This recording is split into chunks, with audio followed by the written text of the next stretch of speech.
3, 2, 1. Hello and welcome to episode 94 of Ruse Radio. We are back at it again with a very special guest. Sir, we've been chatting for a minute. Tell the people who you are, because I know who you are, but tell them. So I'm Jake Pita. I am the Chicago deaf comic. I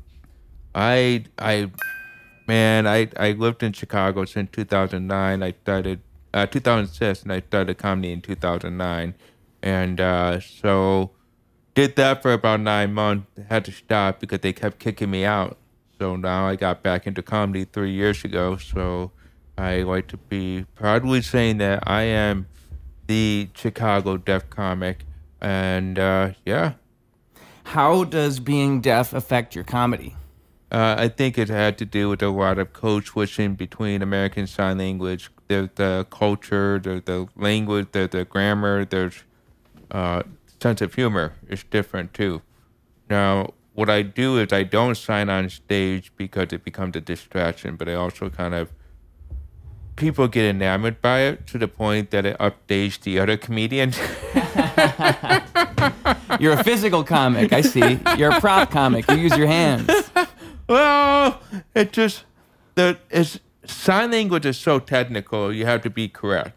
Okay? Yeah. So I don't want to be the asshole that does a joke in sign language and then people go out and use the sign language in real life situation. Okay? Like, I made a mistake of doing sign language with one joke, and it was a sexual reference one, but I did it very loosely. And the person came up to me after the show, or actually kind of halfway through the show, goes, "I think that's what my mom's been calling me the whole time." And I'm like, "What do you mean?" Eventually I meet the mom. Mom's deaf. Mom came up with a sign that was basically shit talking the kid, okay? It just coincidentally matches my sign that I was kind of fucking around with. So I'm like, oh, shit. I got to have this conversation both in sign language and English, being like, your mom called you a dumbass. So no signing on stage. No signing on stage. Yeah. So you've told me of quite a few things about deaf problems that I would have never known about. Could you expand on that for the people listening? Like, what are some problems that you deal with as a deaf person that you think people might not know? Well, I think a lot of times I don't understand sarcasm or rhetorical questions. So, and I think the other thing is that when I'm asking for clarity, like if I ask you a question, it's not to challenge your line of thinking. It's to ask for clarity and to confirm what I understood. So, but sometimes people think that you're challenging their authority, or you're challenging their thinking to the point that it's insulting, And that's, for me, it's kind of funny because, like, the expression deaf and dumb doesn't exactly apply. I know I'm deaf, but I'm not the dumb one here. Yeah. So it doesn't mean... Well, the real history behind it is the way they speak, but in actuality, the way it transforms into is how we interact and how you really convey the message of the challenges itself, where it doesn't come off simplified. For example, you're driving a car, right? All right. You can hear each other saying, "Take a left at McDonald's" and shit like that, right? And you still maintain eye on the road. Right. If you tell a hearing person, "Hey, I can drive," they go, "Well, you keep your eyes on the road, right?" And I'm, kind of. Right. I look at you and I still have my hands on the wheel, right? But they get nervous because they think that I have a wider peripheral, that I can't see what's going on inside. So a hearing person would be like, "Pay attention to the road." Well, you have to tell a deaf person where the fuck to go. You get what I mean? You got a point. So a deaf person going to be like, "Oh, okay." Well, a hearing person go, "Oh, right there, McDonald's." A deaf person got to be like, "Right there, McDonald's." And they go, "What the fuck?" Well, just keep your conversation to yourself. You know what I mean? It's a very different lifestyle. A very different I imagine, because, sometimes I think about, like, if I were to think in a different language, like, how would that work? Like, and you'll hear people say, I think I read someone say once that they were originally a Chinese speaker. And this was like in a children's education book, right? Right. But he was saying, I was originally a Chinese speaker and I became an English speaker. The hardest part wasn't even learning English; it was to think in English. And I thought, wow, that's something to digest, because that's awesome. I appreciate the hell out of that. Not because of my recent accent Chinese and from Beijing. Right, that'll give you an appreciation. People are like, she's deaf, right? No, she's not. And she had to deal with my deaf ass. No, so I appreciate that, because when it comes to joke writing, you kind of have to go, okay, that this sounds stupid. Right, yeah. Well, yeah. And that's why I think I do a very unconventional approach when it comes to communicating my jokes. Is I like to I don't put the thought process to go, okay, got to make sense to you. I just got to do this. It's almost the absurdity of things. Communicating the absurdity. Communicating where the gap is in the bridge of communication and understanding kind of stuff. Yeah. And so you got to read in between the lines in a way. Yeah. Right. Yeah. Or I hate this thing, the unwritten rule. Fucking write it down. Yeah, where's the rule? Can I please read what you guys want me to do? The unspeakable truth. God fucking tell me, And it's kind of funny because my father and I's relationship was so opposite. You want to make sure that you understand your parents, right? Of course. And if you don't, and you think you understand your parents, do you want to understand them right, or do you want to just understand them to get them to kind of move on? You know what I mean? Yeah, I got you. So my dad... What kind of understanding? Yeah. Yeah.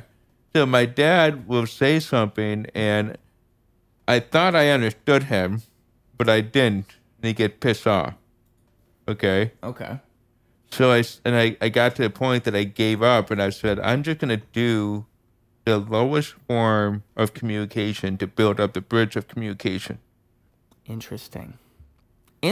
That's funny, because I have a similar relationship with my father, where the problem is he's the kind of guy where I try to think of it this way, and it's a sad way to put it, but to me it's like the world's already over in his mind, life's already been done, everything's finished, and right. So we're just in this post world where it's like, what do we even have to talk about? There's nothing to talk about. And it depends on what mood he's in. Sometimes he's in a good mood, we actually have a conversation, but like, it's like what you just said. You have to there's no use in me giving my all to this conversation, because what's going to happen is I'm going to talk for 5 minutes straight and I'm going to get a, yeah. That's it. I get that.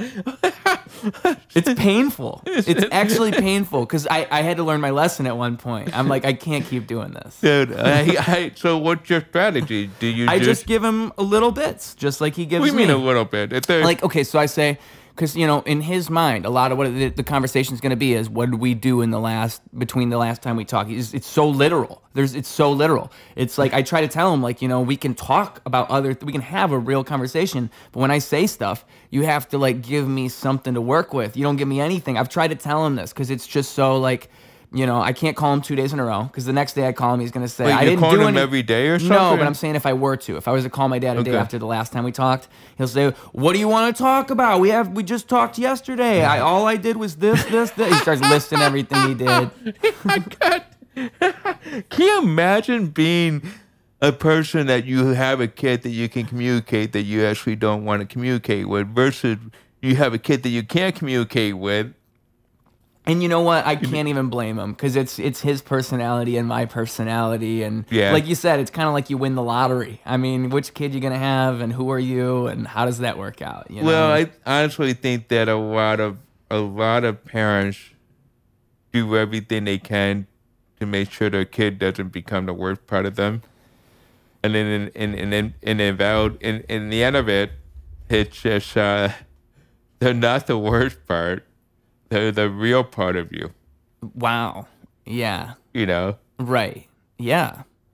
So, I mean, my dad, I remember riding a train. I just got a cell phone. I was so fucking excited I could actually talk to my dad on the phone, get it connected with the hearing aids and stuff. But it wasn't working right, and my dad was so pissed off at me about something I didn't hear, and he proceeded to yell that the whole train was enunciating the thing that my dad was saying so they could help me understand what the fuck he was upset about. Okay? So do you know what it's like when the whole train is going... I know my dad's mad. I can fucking hear it, okay? Oh, that's funny. But, I solved your dad must have been really causing a scene, too. Well, I solved the problem with my dad. What I did was I pissed him off, and I go, how do I communicate with this guy? I can't do this. He had a really fucked up health situation that came up that made him paralyzed from the chest down.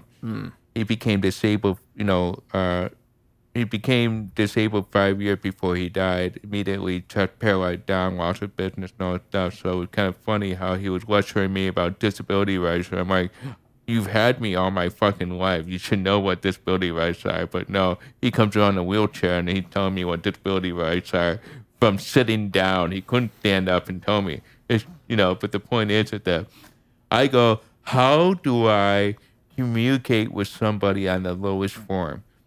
So what I did was I would text him animal noise. Okay, I would send him a text message once a day at random. Okay, of animal noise. Good strategy. Do you know how hard it is to write out? This is not animal noise audio. I'm writing out in text message where he had to open his flip phone and open each message to read what is written. So, for example, you type out the cat, meow, meow, meow, right? Right. It had to be 3 words. Because if you do 2, he can preview it on his fucking flip phone. So it had to be 3 words. So every day, once a day, it would be a random text from me. And it's just like, hoot, hoot, hoot. So he's like, mad. I'm like, hey, we're going to start from the bottom now. Okay, we're going to work our way up the animal chain. That's funny. That's really funny. How'd that work out for you? Well, my brother called me up and he goes, what are you doing to Dad? And I said, why? What's going on? And he goes, well, I walked into his house and Dad's mad at me, and my dad was not a Trump fan, but he was kind of, he hated Trump, but he's a Republican. I didn't realize that he was a Republican, okay? Okay. Like he was a liberal Republican, so he was mad about Trump, right? Apparently, I sent him a text message of screech, which is supposed to be in reference to the American bald eagle, right? Okay. My brother walks in, and my dad rolled up and goes, your brother's screeching at me. I don't like it. So my brother laughs and thinks that I'm actually calling him. And my dad's picking up the phone, and he hears me screeching at him on the fucking phone, right? Right. That's not the case. I'm just touching. But he doesn't explain it to my brother. So my brother goes, what the fuck are you doing to Dad? And I go, well, I'm trying to start the basic form of communication, animal noise. Like, stop it, you're going to kill him. Yeah, because your dad's probably like my dad, where he does not see the humor in this at all. He does not think it's funny. No, he does not think it's funny. Well, he opens his phone, funny, he sees oink, oink, oink, and his blood pressure goes up. Okay, now that's the funny thing. Is your dad funny, though? He can't. Well, his humor is probably far different than yours. My dad, I don't even think I think my dad's humor has deteriorated a little bit. He used to joke around more, now that I think about it. But like when I was younger, he used to do a lot of those dad jokes, just the dumb dad jokes. He would point in front of me and be like, and then I would look the other way, look where he's pointing. And he'd say, as I look, he says, purple banana. And then he says, oh, ha ha, like I made you look. You thought there was going to be a purple banana over there. What the fuck is that? What purple bananas? Yeah, stuff like that. He would just make things up like that. Yeah. That's interesting. Yeah. Your dad sounds like a dick. I love my dad, but he can be a difficult guy sometimes. My dad would drive by horse field, right? Yeah. And he would be like, hey. And it was a big fucking barrel of hay. And I'd be like, hey. Like thinking, that's a great dad joke right there. You know, like, but he'd do it so much that when you're 14 years old, you know, there's a development age. Like when you're hearing, right? Okay, you gotta be stupid enough to get into a deaf school. I went to a deaf school. Okay, so congratulations.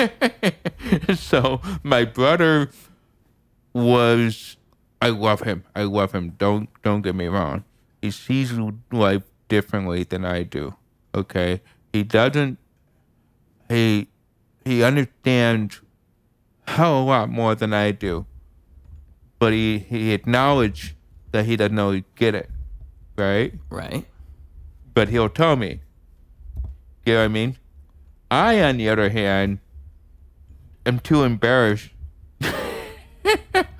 You don't want people to judge. You don't want to say. I don't want people to know that I'm stupid. So, but then I kept playing it off because my dad would do the whole hey for so long that I finally caught on. That I went back to my deaf school and I tried the same fucking joke that my dad did. They can't hear. They don't know the difference. It doesn't work. So it failed the comedies. You get what I mean? Yeah. You're trying to do one thing your dad inspired you, and you try to apply it to real world situation. It doesn't work out. That's funny because I think a lot of people go through that. Like it's kind of a universal thing for anybody who grew up with parents, I feel like. Because at one point in your life, you're thinking... Well, how can you not grow up with parents? Oh, fuck. Oh, fuck. Oh, fuck. Well, oh, fuck. Let me educate you. Let me educate you. You just kill them right when they have the kid, and then watch the kid grow up. Trust me, I know a lot about this. All right, if you want, I'm actually Batman. Okay, I'm actually Batman is what it is. But what I was gonna say is like people develop a certain. You think as a kid, oh, my parents are, this is what being a person is what my parents are. They're your only example of what a person is supposed to be. And whether or not you know it, that's what your brain is doing. It's forming this idea of like, this is my example of a person. This is how people are. And then you start, like you just said, you start experimenting with those things in the real world. And you're like, oh, wait a minute.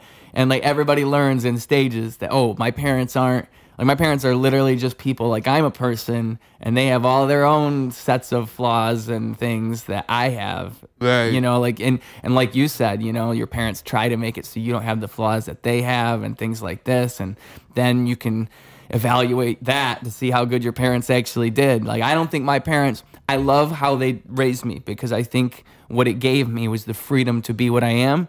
But I don't think they did much of like policing my behavior all that much. I think that they were just, you know, they're kind of loosey-goosey. I had loosey-goosey parents, which is, you know, so in that, they didn't really try to prevent me from becoming them. They probably just kind of let me develop on my own, which might even be the answer. That might be the way to do it. Yeah, and I think, you know, I think that's one thing is that life is hard itself, okay?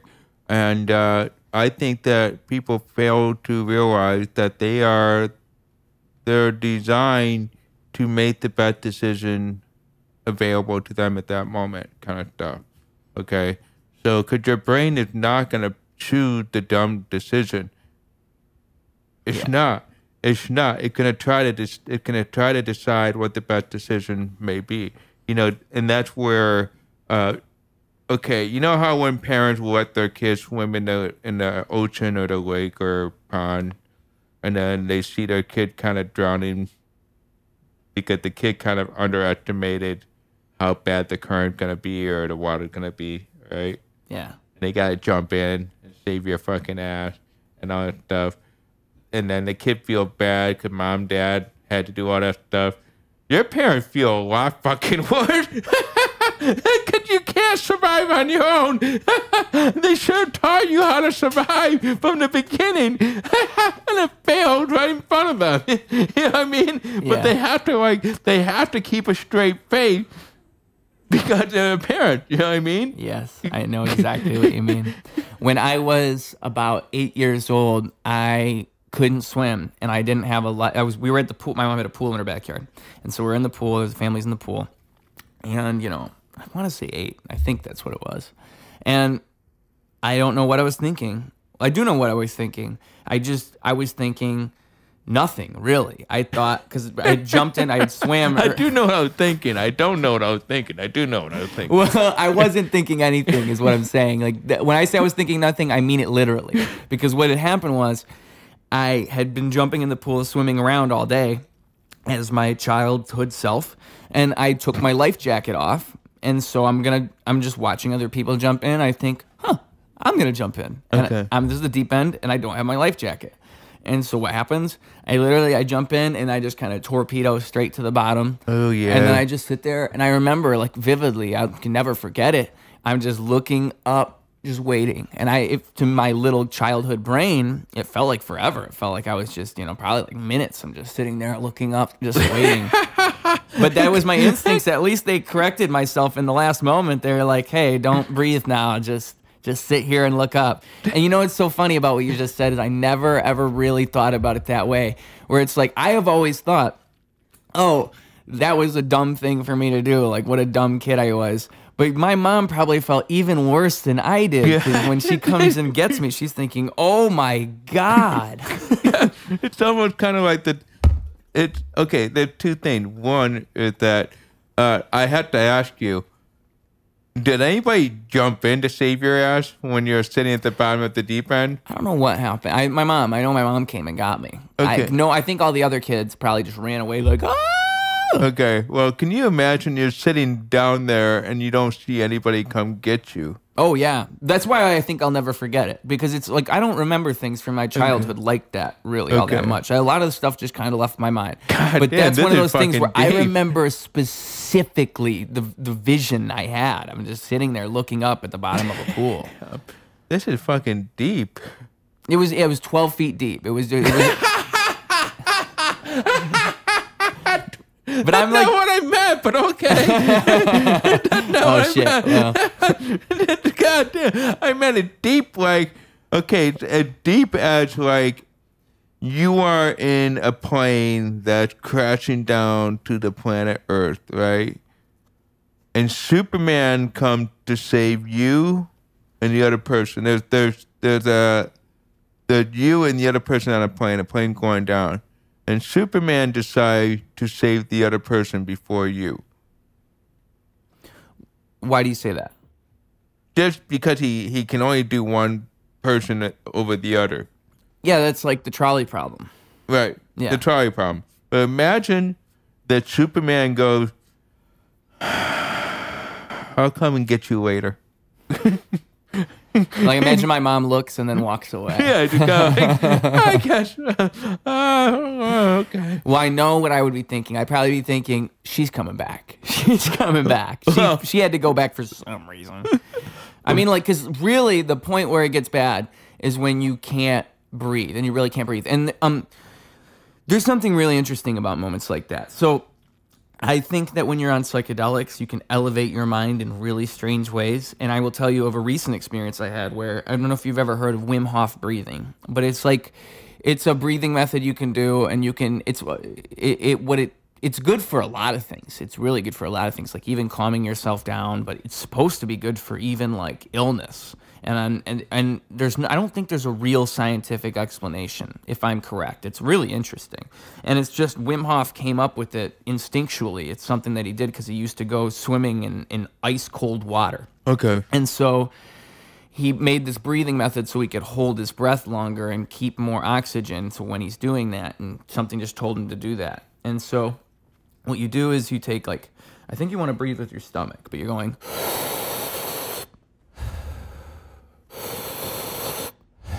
You're just taking in 30 breaths like that.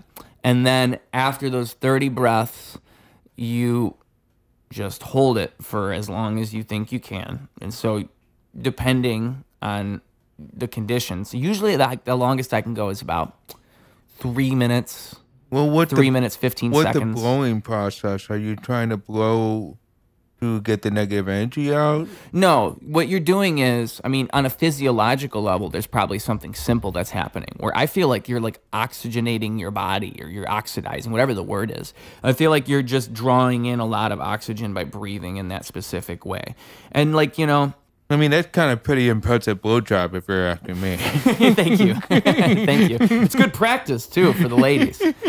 So, yeah, you do that for about 30 seconds. You hold your breath. And then at the other important part is that once you can't hold your breath anymore, you draw in another big breath. So it's like it's been about 2 minutes, 30 seconds. Shit. And then once you can't hold your breath anymore, you go. That's definitely going to make you trip out. And it's like a psychedelic experience for a lot of people. So that last breath you draw in, and then you tighten your stomach, and you try to push that oxygen up to your head, or try to target wherever, like if it's your lungs, if it's your chest, like wherever you feel like you can try to just try to visualize the oxygen going to that place. And for one thing, you do this a couple times in a row, you will hold your breath longer than you did the first time. Okay. So you might hold your breath for 2 minutes, and then at the end, you're holding your breath for 3 minutes. Okay. Just because you did it a couple times. Okay. And so it's got to affect at least your cardiovascular system in this interesting way. But he's tried to show that it even affects your immune system. And I swear to God, it was like something where he did a study where it's like a bunch of people, he taught them the Wim Hof method. They all got in, and they might have even did what he did where they do cold procedures. Like he recommends cold showers a lot too for your immune system. Okay. But they got injected with E. coli and none of them got sick. And he claims it was because of his method. Like he's showing that this method is even good for your immune system. And like you said, it's like a psychedelic thing too. Your brain even kind of, some people like visualize things when they do this. Well, it's very interesting. Well, the only reason why I know it's psychedelic thing is because I've taken whippets for laughing gas. Okay. Yeah. Okay. And here's the funny thing. I don't know how you do it, but I do it by taking a balloon. I've never done it. Never done it. Okay. So these are little canisters. You put it in a balloon, and then you're breathing into the balloon in and out. And you're breathing the laughing gas in a balloon. And it tastes like goddamn bubblegum. Like really good. Okay. Oh, that's not good. But that would tempt me. Okay. The sad part is that two things. One, it kills the most brain cells out of all drugs out there. Okay. And you're only getting a 30-second fucking high. Yeah, it doesn't seem worth it. That's why it never interested me. It's not. But when I did it was I love the fact that I have deaf friends to do drugs with. Okay. Because they probably experienced them like you. Yeah. As opposed to a hearing person. I think I have the best of both worlds and the worst of both worlds, okay? In what way? So, like, I hear music, but not in the way that you guys hear music, okay? I can have perfect hearing in a sense where I understand the whole conversation, but I totally did not hear the conversation. Interesting. Okay. Yeah. So it's the best and the worst of both worlds. Like, I can tell when this is what drives me nuts. People come up to me and go, okay, I got a friend who got hearing loss problem. What should I do? And I go, listen to me. Go see a fucking doctor. I'm not the doctor. Don't ask me. Go see the doctor. But you can, no. But anyway, the point is the laughing gas, the balloon. Okay. When you breathe in the balloon, you're killing. You're going to see, you don't see anything anymore. It's very visual, right? Oh, yeah, I bet. Okay, so your vision blasts out and it slows down. It's kind of like the zooming of a James Bond movie in the opening. It comes down and then comes back. Okay? That sounds like the nicotine overdoses I've had in my life. Okay. I think there's a similar thing. You haven't had that happen to you? No, but I can understand that. Like if you just were to hit like a strong ass vape a bunch of times over and over, I guarantee you it's the same place. I mean, you're hot, you get cold sweats, and your vision kind of even starts to close in a little bit. Like, whoa. It's almost like you're nauseous. And okay. There was no nausea in this one. There was none. Okay. Yeah. But that's the point, is that you're depriving yourself of oxygen. and you're replacing the oxygen with the gas and carbon dioxide. Yeah. So what happens is your brain is deprived of oxygen. Yeah, it'd be like strangling yourself. Exactly. My friend that was giving me laughing gas, the very first time that I'm breathing in, and I go, and she sees me kind of, my eyes are dilating and shit, right? She signs, hey, this is what it's like when you're drowning. Wow. Yeah. This is my first fucking high. I'm fucking freaking out because everything is closing in. She says I'm like, you're drowning. I'm fucking dying here. And I'll come back. I'm like, I'm reborn. Yeah. Oh my God. It just seems like such a bad, like I remember when I was younger and I heard my older brother, he did crazy things. And he had a friend who, I don't know who influenced who, but I remember the friend had dated my sister, and I was staying at the friend's apartment one day. And he tells me that him and my brother, when they were younger, they used to go in the garage and huff paint, and that was what they did. And to me, that's the same thing. Like, there's not even that much of a difference between a whippet and huffing paint. Like, no, there's a difference. There's a difference. I'm saying you've done both? Well, you didn't do whippets. I thought whippets are No, but that's what I'm saying. I just know that from what I've heard about the effects and what's happening there, you're really just depriving your brain of something. And maybe with paint, the difference is you're getting a little chemical along the way. But like the process is not all that different. The process is not that different. It's kind of like when you sniff glue. Like, it's all the same in this weird way. No, it's not the same because it's like the whole argument about weed. You eating edibles is different than when you smoke weed. Sure, I agree with that. Okay. I agree with that. I think when you eat edibles, the weed eats you. I think when you smoke, the weed smokes you. That's how I like to put it. Oh wow, that's interesting. Okay, there are two parts to this. One, huffing gas, huffing paint, huffing whiteout, huffing markers is not the same as whippets. I guarantee you that. Because when you see somebody huffing that shit, there's a giddy side to it where they keep doing it. That's why they took out the whiteouts in the old school paintbrush whiteout from the elementary school, because those kids were giggly, okay? With laughing gas, you ain't giggly like that. With laughing gas, you know that you're going under. Wow. So when you go to the dentist and getting laughing gas, you know that you're going to be treated. You are going to be in and out. That's it. With gasoline, paint, and all that shit, you're just giggly from all the fucking chemicals. So when you hear me laughing, I swear to God, I'm not sniffing paint right now. He's lying. Whenever we turn this camera off, he goes right over to the paint bucket. I was going to say with my whole thing, though, with the psychedelics. Yes. So I swear to God, not too long ago, recently, I can't explain it, but I did that breathing method I always do. Okay. I held my breath for 12 minutes. You can't hold your breath for 12 minutes. There's no way. Dude, you must have been. I don't even know how I did it. That's what I'm saying. Like it's like when you're underwater and your instincts kick in and you're looking up and then you naturally can hold your breath. This time you can hold your breath. The record I think is David Blaine. You say 12 minutes. It's 20 minutes, I think. It's right around 20 minutes with David Blaine. He did it in like underwater to prove it. Like he was underwater on a stage. It's got to be David Blaine. Okay.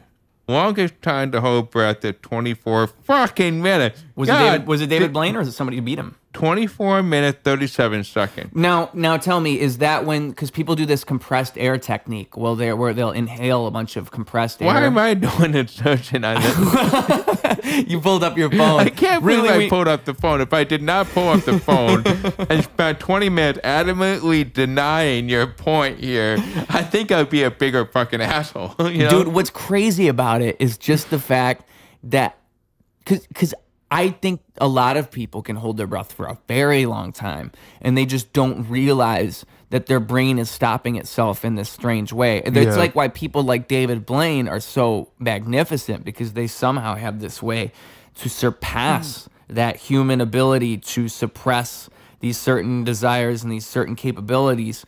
They're just able to do that somehow. It makes them stick out like a sore thumb. Some people are just capable of bypassing like survival mechanisms that we have. What's his name? The guy that created X-Men. What's his name? I'm not sure. Old dude that did the MCU Marvel comic universe. Oh, Stan Lee.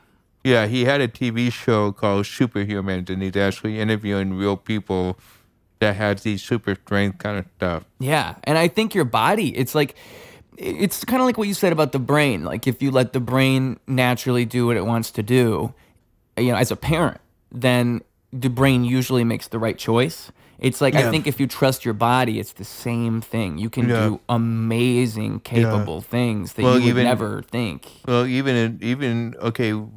even when you're not prepared for it, even your brain will take you to certain levels. Yeah. And I think that's the amazement of it, right? At the same time, when you get to that certain level, you're thinking, what the fuck?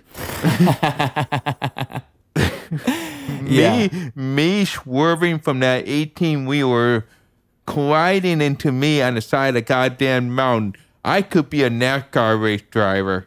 I should have started 20 years ago if this thing happened. 20 years ago, I would have been a NASCAR driver. I would have been rich, but no. I'm trailer trash right now.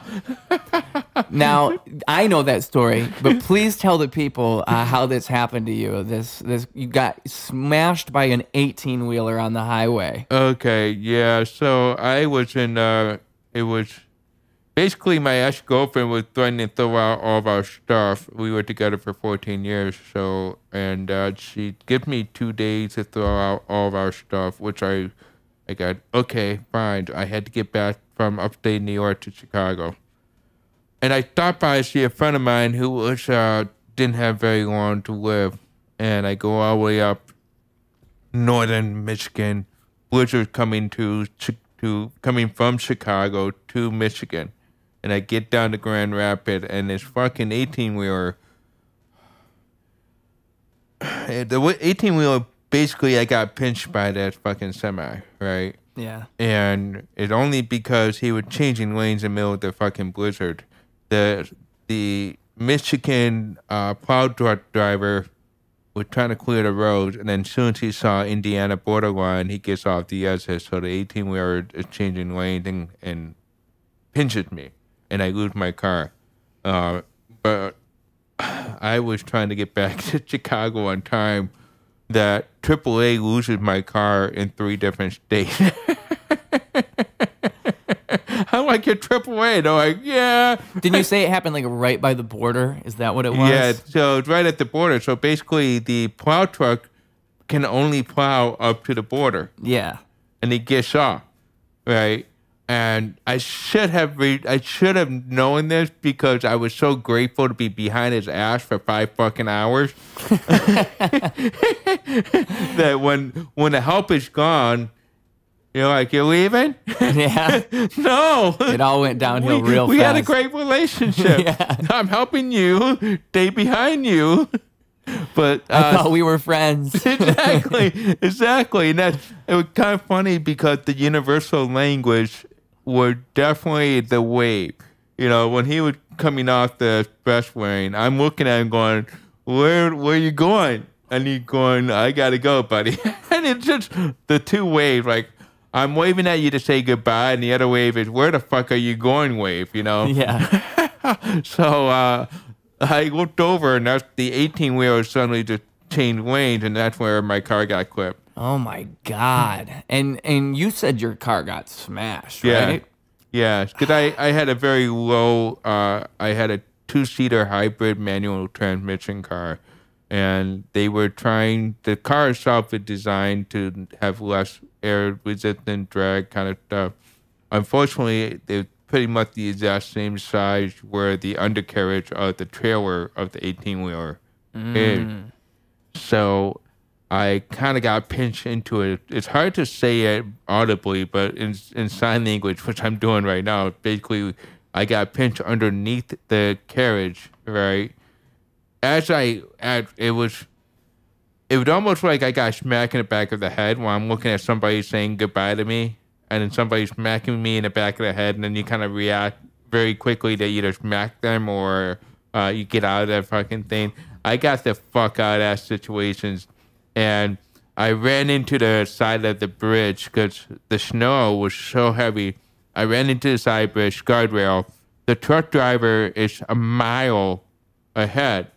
It doesn't affect him because my car is so low. He doesn't even feel. He thought he ran over a deer. Okay. Cop rolls up and he goes, "What you doing?" What the fuck? Nothing, just hanging out over here. Go across the goddamn border. You'll see a trucker down there. He fucked my car up. So he comes back. He goes, "Look like you got the worst end of it." Well, fuck yeah. He got a mile up. He left a mile. Fuck you.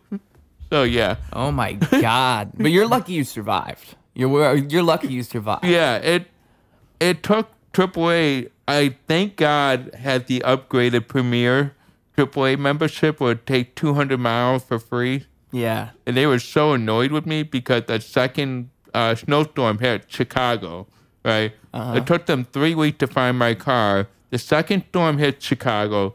They bring it to Chicago on the day of the storm and drops it in front of a goddamn hydrant. That was a major fuck you. So the car's like, it's all in parts, right? Yeah. They just drop it in front of the hydrant, and the Department of Transportation comes down, and they see me, and they go, "You might want to," and I go, "I just used my AAA. They're not coming out to move the damn car. They're mad at me." And so I got 3 tickets from that. Wow. Oh my God. Well, you're lucky the police found you, aren't you? Yeah. Gotta love the police. See, that's just, oh man, that's a whole situation. One time, I think I told you about this when we were sharing our stories. One time I slid off the highway going too fast trying to catch an Amtrak train. Yeah. And you know what's actually, I got pulled out of the hill by a tow truck because a cop found me. He said, "Oh, hey, I'll help you. I'll pull you out." They pull me out. And so then I just figure, okay, I'm going to have to drive home and figure this out. So I'm driving. The car is able to drive now, but the steering's kind of messed up. So I can still drive. I just slid off the highway down a hill, and luckily I just slid down straight. So my car, if I would have went sideways, then I could have really gotten hurt. But I went straight down the hill, so I was lucky. And so that's... So how many accidents have you been in? Serious accidents like that, one. Okay, what Just do you one. define serious? Well, what's that? Sorry.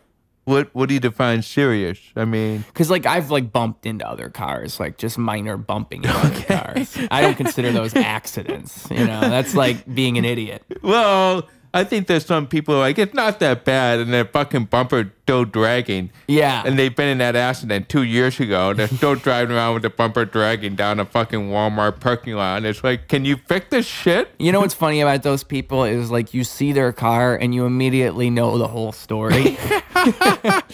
yeah. Like you're like, wow, like they're not living this one down. Well, I think I saw a dude fall asleep on the expressway. And what happened was, okay, I came back. I was driving from Asheville, North Carolina. And the last time they had the hurricane, not the recent one, was in 2016. Okay. Right? I drove through that goddamn hurricane. Whoo. Okay.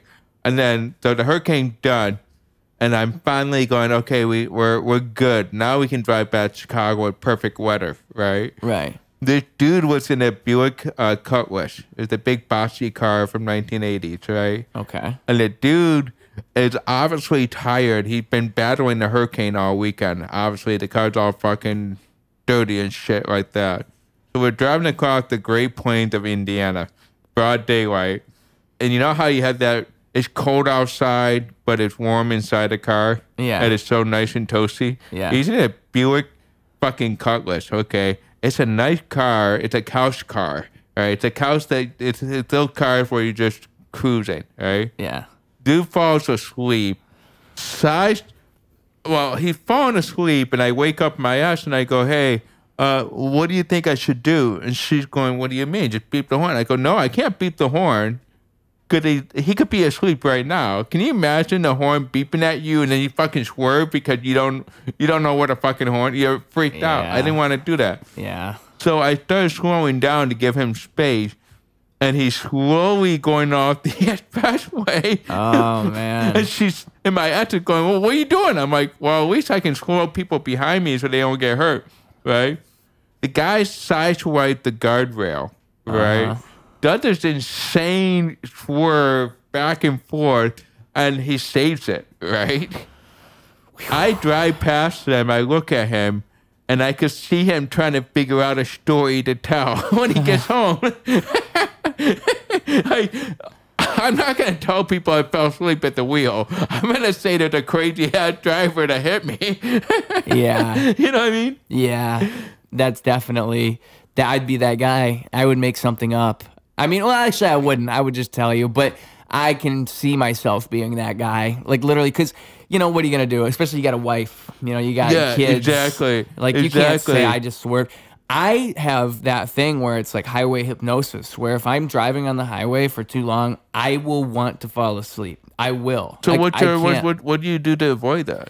I just barely drive on the highway that long. I mean, I've never really went on a cross-country trip. I've never really, but I guarantee you, if I had to drive for like 5 or 6 hours, it would just be a drag on the highway because it's my mind is not capable of staying awake for that type of monotony. Like I've got nothing but just me and this. I think that's what it is. It's like the procedural aspect of it. And I've heard that other people have this. Yeah. But I know people like, I'm telling you, I've dozed off like this guy where it's like I'll start to I've seen it. I know several people who are like that, but they're so adamant that they're independent.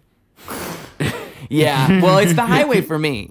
I mean, if it's all driving, then you're kind of fucked. But I mean, if it's the highway, you can find ways to manage it. There's people I know who should not be driving, and I gotta go. I understand you're independent, but at the same time, you go be independent by yourself. Cause I ain't riding with you down to fucking CVS or anything like that. Dude, I feel bad for the people who have been. I remember my ex-girlfriend was in the car with me, and I was having this happen, and we were about 45 minutes away from home, and somehow I got on the highway going the wrong way.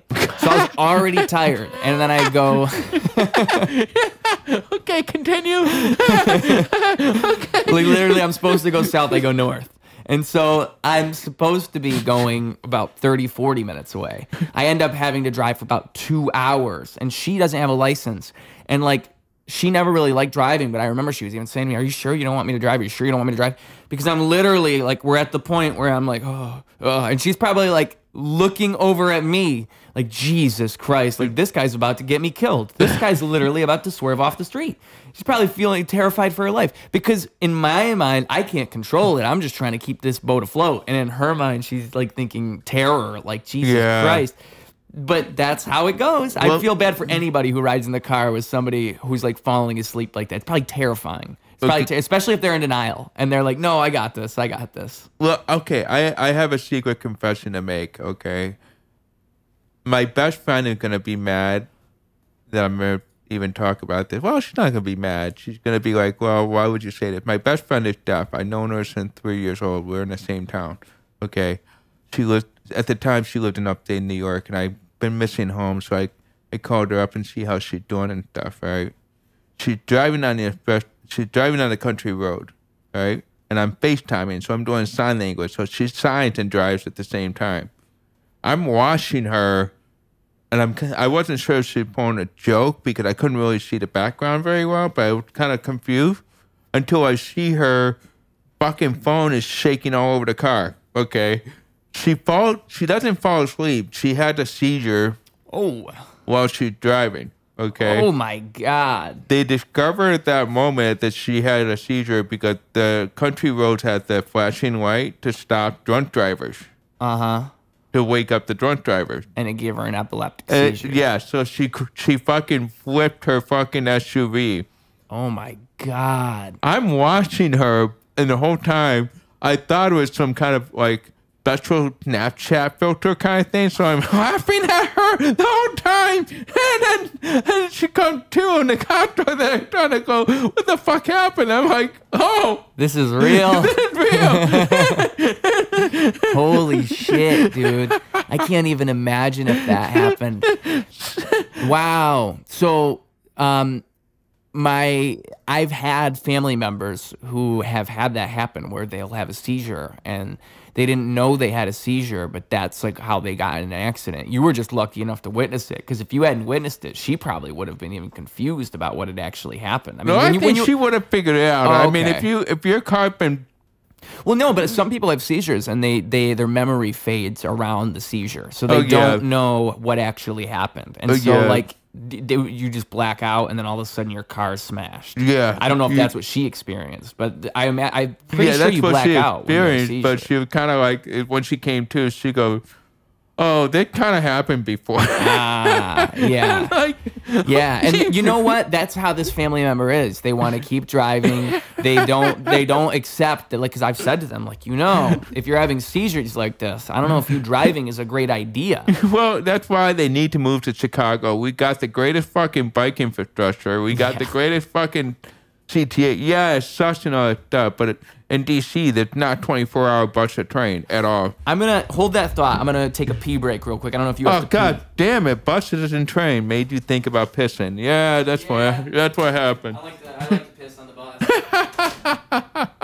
I wonder if the bike can pick him up and can hear the peeing. I never can hear people peeing.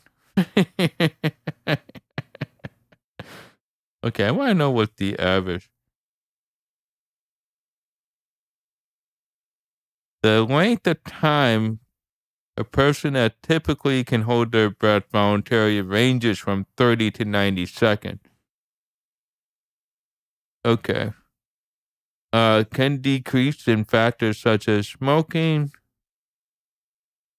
training, but 30 seconds to 90 seconds.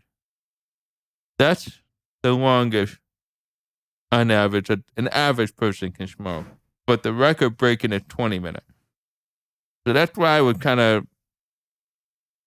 skeptical about the 12-minute kind of thing. But that's what I'm saying, dude, is I can't normally do that. That's what was so crazy about it. You didn't record it. That's the only thing that bothers me. No. We live in an age where video recording is...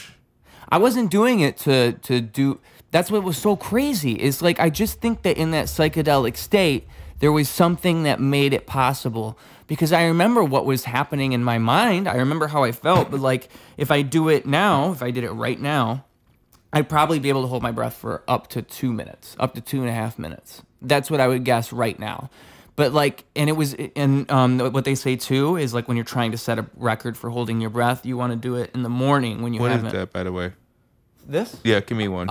Okay, I'll tell you what it is in a minute. But okay. CBD, it's CBD. Okay. Because I before we started recording, I told you I was going to bring it up, so I'm glad you asked again. But I just want to see where I'm going to go with it. Make sure you chew it good. Don't like chew it a little bit and swallow it. Try to chew it good so your stomach can digest it. Some people, you know, they don't really chew the gummy up, and I feel like that makes it not hit as hard. I really do.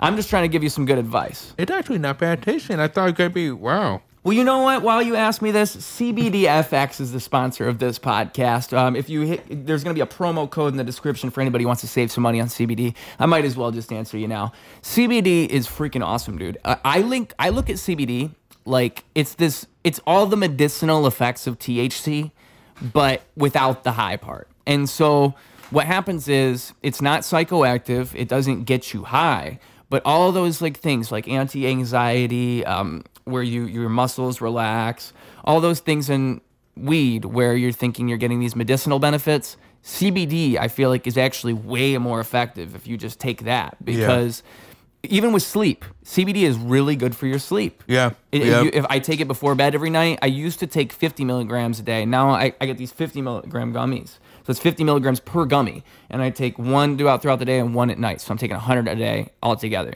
And one thing I've heard too is that with weed, old school weed back in the day when it was in the 90s, it would be...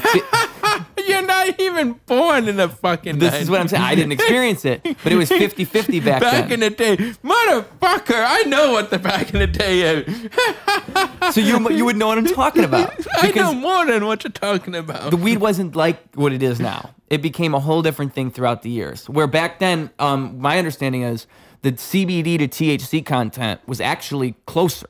So, and what CBD kind of does is it cancels out THC. So if you smoke something that's like 15%, you actually don't feel like you get as high because the CBD is kind of counteracting and doing something else that the weed does. And that's why you see so much weed now where they kind of bred it to be this high THC, low CBD content because they're trying to get you as high as you possibly can. Okay. But CBD, like, so if you're ever high and you're kind of freaking out, CBD is the perfect thing to take. I don't freak out. Me neither, really. But like, or even freak out. With psychedelics, if you're worried, oh, I might go a little the wrong way, just take 50, 100 milligrams of CBD. I guarantee you'll chill out a little bit. It's freaking crazy how good CBD is. And I also just think it's good for your spirit. You know, you just need to chill out sometimes. The good thing is that I'm very picky about the taste, and I really like the taste of it to the point that it doesn't have any weird aftertaste. It doesn't have any. I mean, I actually am impressed by it. So then we're gonna see how I feel after I taste it. CBDFX, that's this brand. They usually do sales and stuff like that. So that's why I like them. It's like they're always running some type of sale. But the taste is, I think, it's essential because a lot of times they had that weird, bitter, bland taste or that sugar taste, but this one had neither. So that's my first impression on it.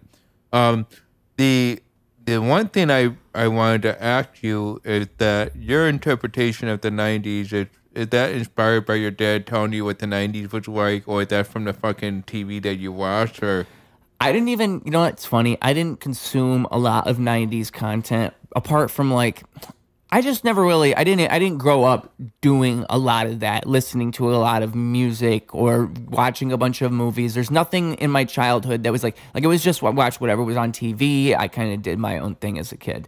And so with 90s stuff, I guess it just kind of came naturally. I saw some things. Okay. Like, you know, I would say with music, Eminem, I probably heard a lot of Eminem's music from the 90s. Like, that was probably my first exposure to 90s stuff. I really feel in my heart of hearts that if I was who I am now in the 80s or 90s, I'd be a lot more successful. Because I think the way the world is now is different than it was then. You think you'd be very successful? Wow. I think I'd be more successful because I think what I do resonates with people in a way that would be more effective in that type of climate. Like, I think people yearn for that type of atmosphere with like how people thought in the 80s and 90s. I think when the 2000s came around and the internet became technology kind of just destroyed. Would you say technology what?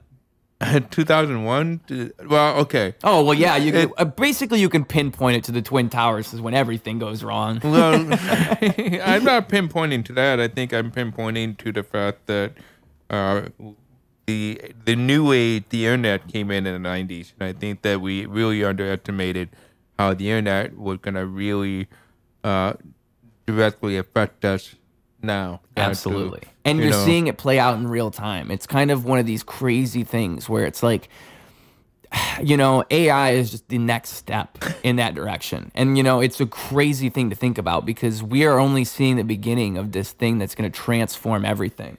And we're all good. But we're just seeing the very beginning of this thing that's going to transform the world. Queen of death at the moment. Yeah, wouldn't that be nice?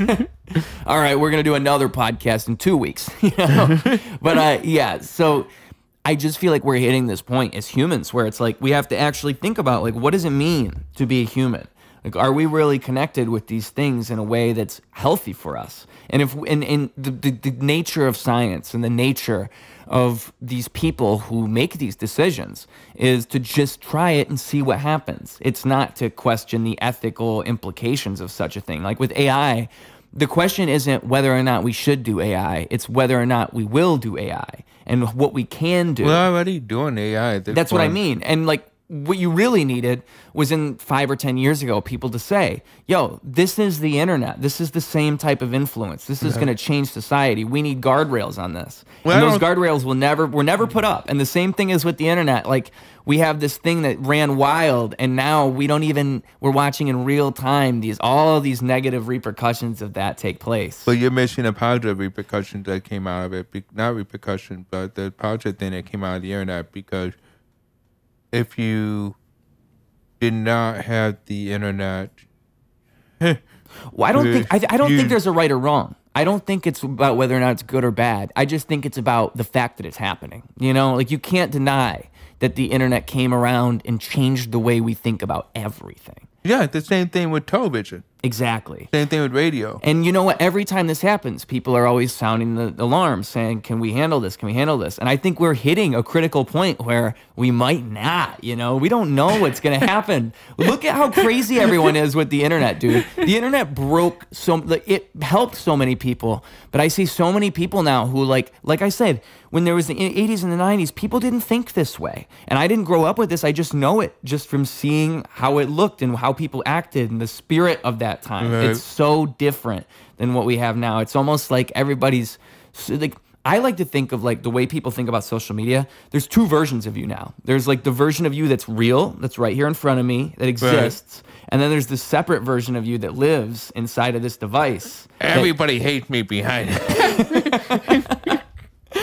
I mean, it's so crazy to me just to even, because philosophically, what the fuck is that? Like, what is that? And what are that? What are those people? What are they? Because when I meet people in person, it's always a good time. I'm always, even if sometimes that person so you're brings having something, more of a good time than they are. That's what you're trying to admit to, right? Where, I struggle to use my phone when I'm around other people. Okay. I'm so involved in that person next to me. I don't even think about using my phone. Yeah. And so it becomes a difficulty for me to even text people while I'm hanging out with people. Like, I'm so much in that direction. And I think that, like, that's why I kind of like excuse me, but I think autistic people with brain impediments, they're more involved in the moment because they aren't involved in all this extracurricular curricular shit that normal people, so-called normal people are involved in.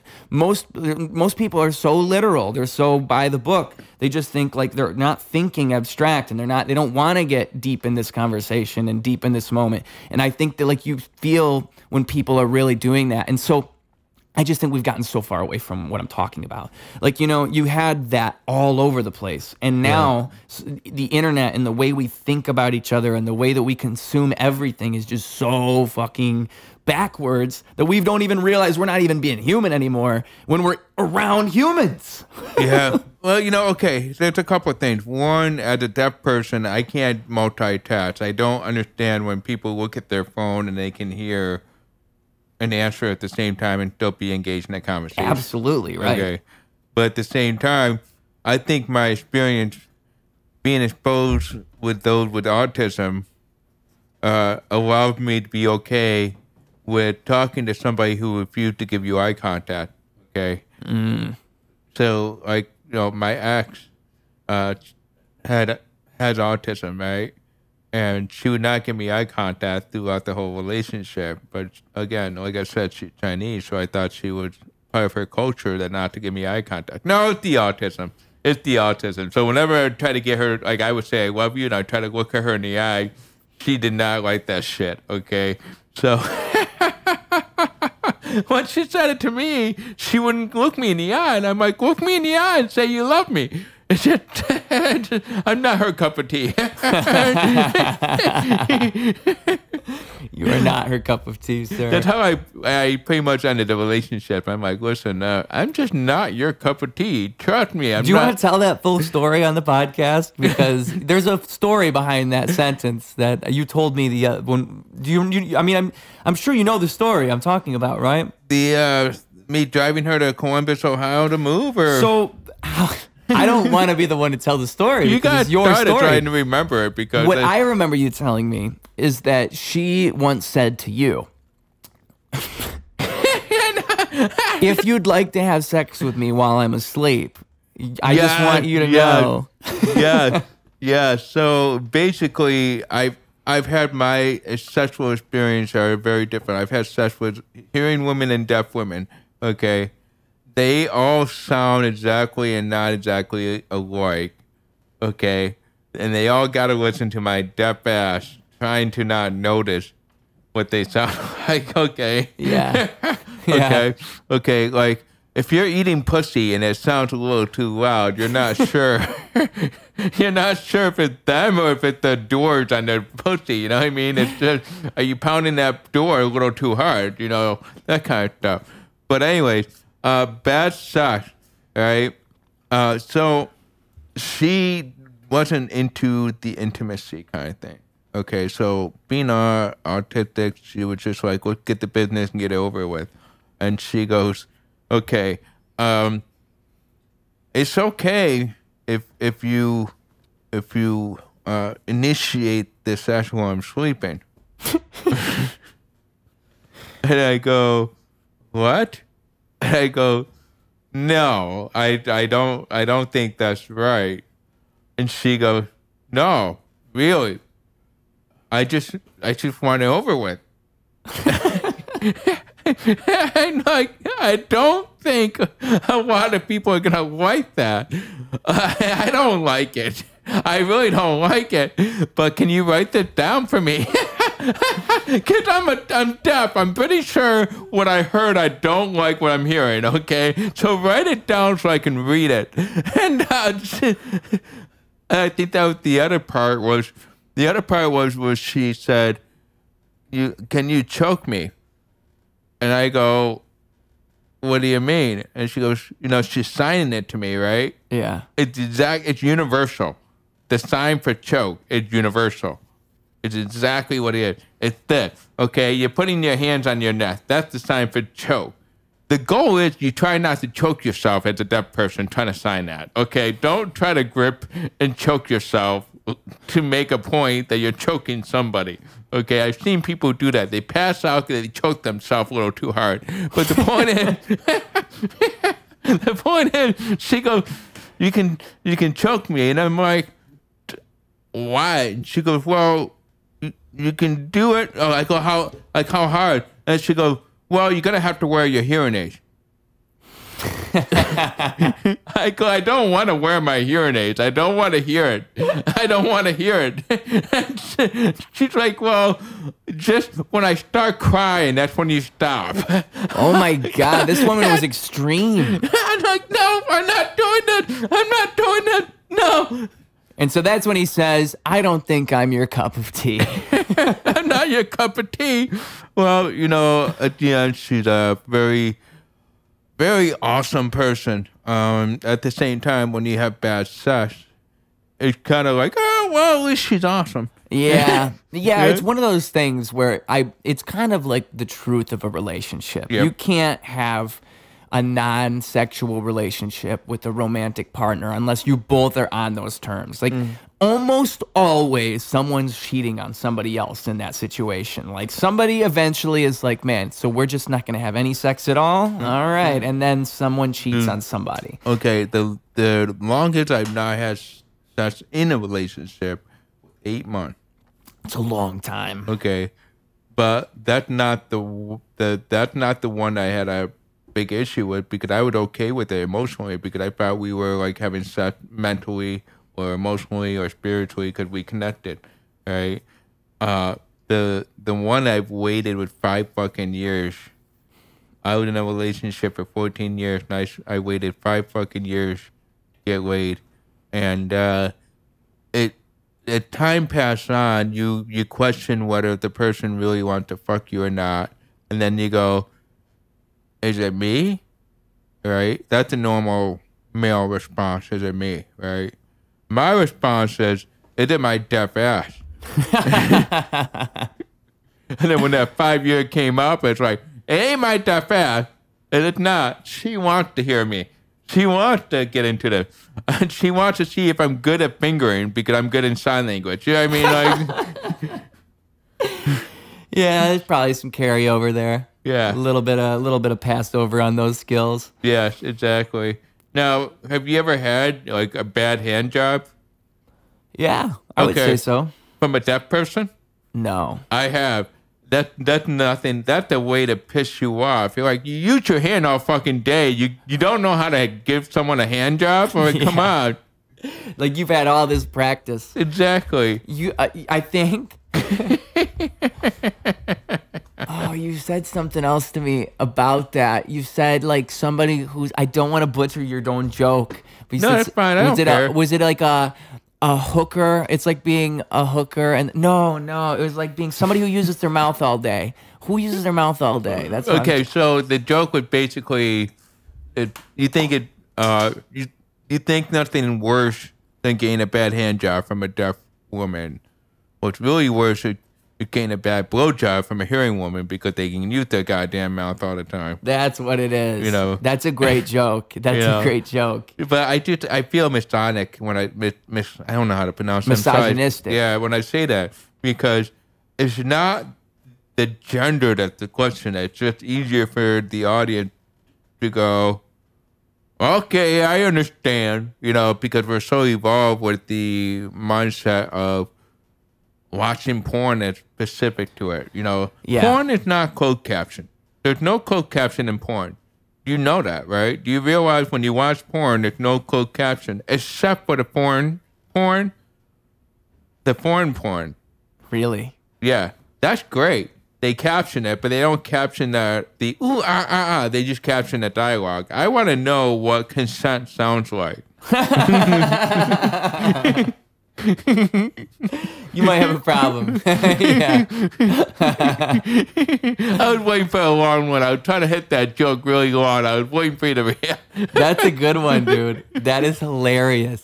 Because you know what? When we were first talking, there was a few things. That's why I opened the podcast that way. Because there's a few things you say to me where it's like just the niche of deaf comedy. Like there's so much funny shit deaf people probably have go on in their lives. Like what you just said, I would never have considered that. That's why it's so funny to me. Okay, well, you the one that told me about the clouds?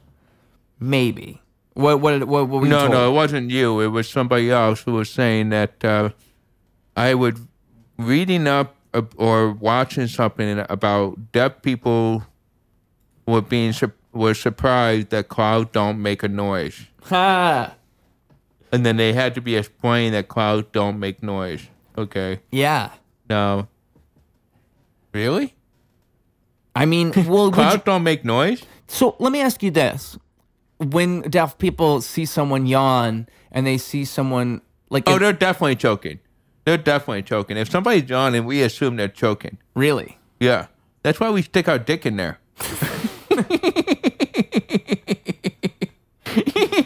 Fair enough. All right. I'm learning. I'm being educated right now. So if you're on the CTA, don't yawn. You might get a deaf guy come over if you hold still. Yeah. All right. I'll be careful. I'll be on the lookout next time. Are you able to... is it like gaydar when you're gay and you can spot other gay guys that other straight people can't spot? Is it like that with deaf people? We have a thing where we kind of have to make sure. So if we see, okay, I have literally spied on a lot of deaf people's conversation, right? That I've learned to find the right time to let them know, hey, by the way, I've been sitting in the back of the bus Yeah. for 30 fucking minutes. You do have STD. I've been watching you the whole time. Because they think nobody's listening. Wow. What you describe, you gotta see the doctor. It's like when you work at the Mexican restaurant and you don't speak Spanish and they insult you in front of your face. Yeah. They just assume. Well, that's the thing. We don't do it in a way that you have to, you gotta let them know, but you also need to kind of go, I'm also letting you know because this. Right. Okay. But nobody's ever really let me know why I always am surprised to find a Mexican at the back of the fucking kitchen that comes out of a Chinese restaurant. Yeah. Right. Like, what? And then every answer I got was, well, they are the same. See, that's cultural inclusivity, all right? We're bringing people together. You know, I had a friend tell me once, and I agree with this. It's like if I'm going to a Chinese restaurant, I want it to be all people who don't even speak English. Like I want to have the authentic Chinese experience. Go to Chinatown, dude. Yes, but that's exactly I think that's why he said it. I think it was a friend that was visiting Chicago, and we went to Chinatown. And he's like, that was legit. If you want the authentic Chicago experience about being whacked by the mafia, go down to Little Italy. Yeah. If you want the gang cartel, go down to Pilsen. All right. I'm taking notes. I gotta live a little. I just feel like that Little India. I think it's called Little India, if I'm correct. Oh yeah, Devon Street. It's not far from here at all, and it's great. It's great. It's the authentic experience, like we're saying. So fucking great. I lived here since 2006. And this is before the CTA bus trackers came on. This is where community was community. Holy fucking shit! This is right now. Okay, as a deaf white guy that lives in the south side of the city, in the worst fucking, not the worst. One of the, I can't. The words are taken out of my mouth. But the point is that for 7 days I thought fireworks were going off, and. And then I realized... Oh, you sweetheart. I realized that I'm a white deaf dude riding around a goddamn scooter on the south side of Chicago, right? Bullets flying by your head. Well, it's the people that are sitting outside in the porch of their home, they see me go by so often that they're like, oh yeah, he white, but he deaf or stupid. You know? It's like kind of That's funny. but I was mentioning earlier that I got the bodegas on every other block where I live. Yeah. And it's really cool because as I walk in there, it brings me back to 2006 of Chicago, going into certain neighborhoods that is so rich. So you go in, and they're selling the defective pots and pans that they got from China. Or the misdyed rugs. That's where Jasmine from Aladdin does not look like Jasmine anymore. Yeah. When you vacuum it, all the dye comes up from the rug, and you go, oh, okay, that's why it was $5 in Little India. That is so funny. That is hilarious. They have a whole market with that. Yeah. Dude, the only thing is, I gotta warn you, don't buy bed sheets way too cheap, okay? Because you will wake up in the color of the dye on your goddamn body. Wow. Oh, I'm orange. I've become orange. I've woken up fucking purple, and I'm like, God damn, I gotta go work. I gotta work, and I work for the state. My whole fucking top part was purple down. You go inside, and it's like fucking Barney's there. All of a sudden, you wake up, you're part of the Blue Man Group. Exactly. Get a living shit out. Hey, Blue Man Group started in Chicago. Makes sense, So let me ask you, too, you moved to Chicago in 2006. Yeah. What do you like about here that you didn't experience in New York? Because a lot of people compare Chicago and New York. What do you think is, what's the change for you? Okay, so I grew up in a town of about 4,000 in the size of Chicago, okay? Kind of, roughly. So it's very rural. There's 3 deaf people in my town, okay? My town's full of white people, okay? We have 3 deaf families, 1 black family, 1 Asian family, and 1 Mexican family. But we were the largest minority in my town because we were both. We were deaf and we were disabled. So whenever we did something wrong in town, everybody fucking knew what we were trying to do. Like, I was trying to buy drugs, okay? It's so fucking hard because everybody's watching you. So the similarity in Chicago is like that, where people look out for you, but they don't know you. In my town, they know you, they'll look out for you and get in your business. Here, they will get into your business enough that there's a boundary where they'll check in on you to make sure that you're okay. You know, so if I go in any city outside Chicago to say, hey, you okay? It sounds like I'm trying to sell them something. Here, you okay? You know that they're really checking in to make sure that you're going the right way and all that stuff. Yeah. When you hear, hey, come over here, you keep going. Just fucking keep going. I hate it when the people in Chicago did the sign language to come over here, and I'm like, oh, he must be deaf. I go over there. He ain't deaf. He trying to sell me drugs.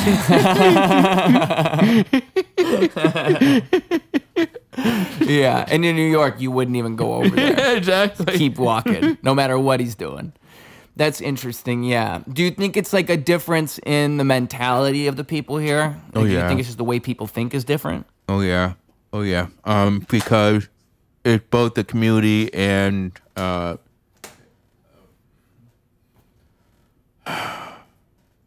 glad that there's not that many tourists coming in Chicago because, you know, the city of Chicago has these little enclaves that you could walk down and go, holy fuck, there's a comic book store in somebody's garage, but you have to walk through the alleyway to get there. Yeah. And then it's that dude that's been collecting pornography comic books, and you don't realize the pornography comic books in his garage, so you got to have a conversation with him before you go through the alleyway.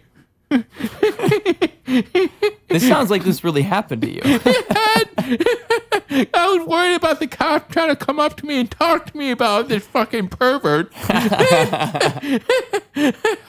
Like, yeah, he's a pervert. It's okay. He's not a pedophile. He's just a pervert. He's just a weirdo. Sorry about him. He's not doing anything illegal. We can't stop him. We've talked to him before. But if you want me to go back and tell him to knock you off, I can do that for you. Wow. But things like that can happen here and they wouldn't really happen here. here. So we can have actual conversation. I mean, I think that's what I appreciate about being on this podcast, is that you can actually have a conversation and there's a sincerity with the Chicagoans itself. And, you know, we don't want to get into your business, but we're in the pleasure of knowing people. Wow, yeah. Wow, that is an observation I've had, yeah. It seems like it's not intrusive, but people are... The way you put it when you say checking on you is a good way to put it. Because, yeah, it's almost just like, oh, you're cool, I'm cool, we're cool. You know? Well, I like telling people where I'm at because I get tired of people go, hey, have you found that deaf guy? And then they gotta be yelling at me in the fucking woods and shit like that, and I can't hear them, so they come up out fucking pissed. Yeah. So what I like to do is like, hey, listen, I'm not dead. I'm just over here. Please don't send the fucking rescue team down here and do an Amber Alert on me. My name is not Amber, okay? But yeah, see, my thing too is that's probably something that drew me here because I'm naturally that way. I naturally I can just talk to people. So you feel like you're at home now? I would say so, yeah. Because I mean, I think that it takes one to know one or takes one to show one, I guess I should say. Where it's like I've learned that if I just lead and I just talk to people, most people want to talk. Most people want to talk. Everybody wants to talk. Everybody wants to talk here. Everybody here, particularly compared to where I'm from. So it's like, you know, I heard once the saying, I don't know who said this first, but it's just so true. It was me. It was just, I'm just kidding. You know what I'm going to say. It was me. So you're more interesting when you're interested. And I just think holy shit. It's such a wise thing to go by because... So you should take more drugs. That's what you're saying. That way you can be more... Well, I think people have different way of tapping into their interests. It's kind of like when some people, history is their drug. Like they could literally tell you everything about what happened in the Civil War, and they want to tell you, and they'll like light up as they tell you. Meanwhile, I can't remember 3 generals' names, and these guys will tell me every single thing. But at the same time, the way that I look at their ability to do that, they look at my ability to make music the same way. Yeah. They hear my music and they're like, holy shit, I can't do that. Yeah. And it's the same way I would admire comedians. I look at them and go, holy shit, that's an art form I probably can't do. But I can make a song that a comedian's going to go and look at and be like, oh my God, what the fuck is this? And it's just the same thing. It's the recognition of that thing within people. And so... Do you ever get someone tell you the feedback that you didn't want to hear? Yeah, and I just... So, you know what's funny is just yesterday, I was hanging out with our friend. This better be funny, because I'm a comic. I expect funny out of this one. So continue. I was hanging out with our new acquaintance, and we were at his comedy show he put together. I think is it James Najjar? Am I getting it right? Yeah. I didn't want to say it. I didn't want to fuck it up, so there it is. And okay, so, for those the deaf audience here need to know, James Najjar's last name sounds like a certain swear word or a racial epithet, and this racial epithet required the 3 different signs for the N word. Okay, so I think deaf people were on the same page. So continue, James Najjar's. But he asked me. He said like. And it was a really good question. He said, because I'm with this group of comedians. They just had this show in his apartment, and they're all hanging out talking afterwards. And he's saying to his friend, like he's asking about his jokes, and he's trying to refine this joke that he just made and that he just performed that night. And, you know, that's normal comedian talk, right? But he's saying to this guy, like, how do I... Like, I think this is funny. You don't think this is funny. So what do I do to change it? And that's basically the conversation they're having. And then he says to me, like as a rapper, do you experience that where you talk to other hip hop artists about like how to change your lyrics? And I think that's the big difference between comedians and rappers is that, or comedians and musicians, or comedians and painters, or like what you're doing is so involved with an audience. You need the audience. So you don't care about the audience is what you're trying to say here. What I'm saying is that my relationship with the audience is fundamentally different because that's true. What I'm doing is at least with the type of music I make, I look at it as if I'm going to focus on what you're going to think about this, I'll fuck it up in the process. Same thing with this podcast. Yeah. I don't try to go into it with like, oh, what are they going to think when they watch this? Because I think the best content, the podcasts I like to listen to are when 2 people are just chilling, just having a conversation, and that naturally flows. If I'm thinking the whole time, oh, this is my podcast with deaf comic. Well, what are all you got to, because, you know, that's the thing is that every comic had come to me and said, listen, you know, you got it. You can use the deaf card. Well, yeah, you know what? And that's why I said to you, like, with you telling me these things and, like, the fact that you have these deaf situations that happen to you, you can lean into that. Like, that's definitely a unique angle. No, I can't lean into that because I don't sign my set. That's the whole problem. But the difference is you're a deaf You don't go to a black person and be like, hey, listen, I'm white, but you got it made. You know, you don't do that. But you do it to a deaf person. It's like, God fucking damn it. You are a deaf person who can communicate the deaf experience to hearing people in a way that a lot of deaf people can't communicate it. And so I think that there's a cool thing that's happening there where it's like you can tell people about the things that deaf people deal with. Yeah. And most deaf people can only sign that, and then it doesn't come through. Well, they can still tell it, but I think that because I'm very aware that I sound Jewish, okay? I don't know what that sounds like, but I'm aware of it, right? Right. I speak very well, and I speak so well that it does a disservice to me because people think I'm not. I've literally had people not believe I'm deaf until I have to prove that I'm deaf. Okay. Yeah. There was one comment that thought I was faking it for a fucking year. I'm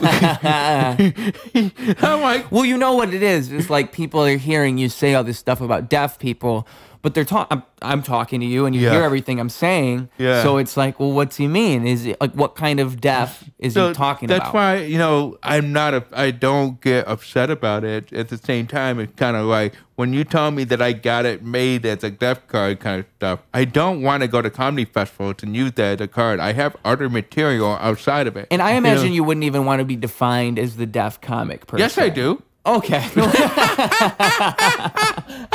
I watched the title, goddammit. All right, but you don't want it to be the whole shtick. Exactly. Okay, that's nice because it's good that you, because it's got a marketing value. So it's good if you allow yourself to go by that. Because the deaf comic, I'm telling you, just even as like something that perks people's interest, just those 3 words, it's like, I was already thinking like that's probably what I'm going to call this podcast is just like put your name and then put like comedian as comedy as a deaf person, just something about the deaf comic, just the fact that you're deaf and you do comedy. Because I know for a fact if we're talking simple 2024, the way that everybody's brain works with content, what's going to get them to click a video? What's going to get them to stick around? Oh, this guy's a deaf comic? What's that like? Well, and what then you're going to need to do, that. you need to, if you're doing the video, you need to include the sign language interpreter from 1970 with the little box at the top.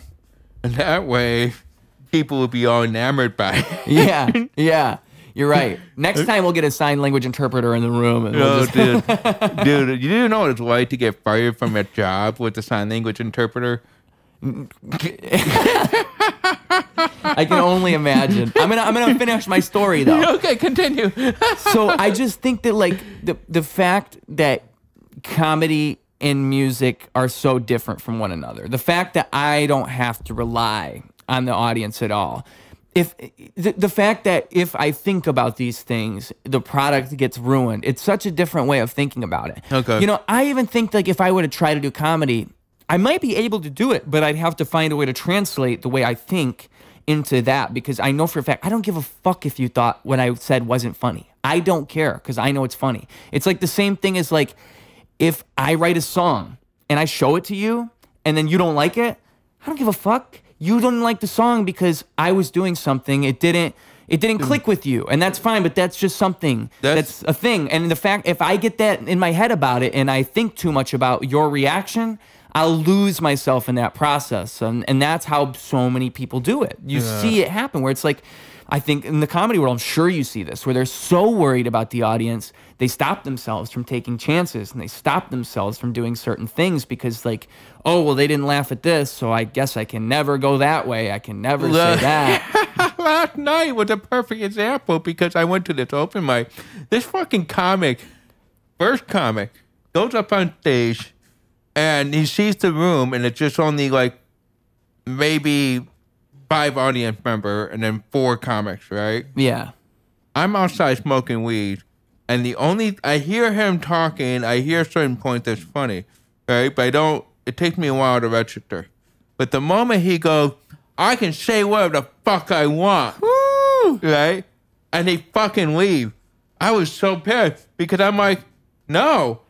What I'm talking about is a very fine art to achieve. Right. It's like you have to know, you have to have a self-awareness. Like, because the things I'm saying, people will say these things and then they suck. I'm telling you, people say these things and then you hear what they're actually doing. It's an opinion. It's subjective. It's an opinion. Yeah. And it's like you have to really be sure that what you're doing works if you're going to say that. Because some people get so in their own rabbit hole that like they don't refine their art and they don't try to get better. They just kind of do what they're doing. And so like, it's like what I'm saying.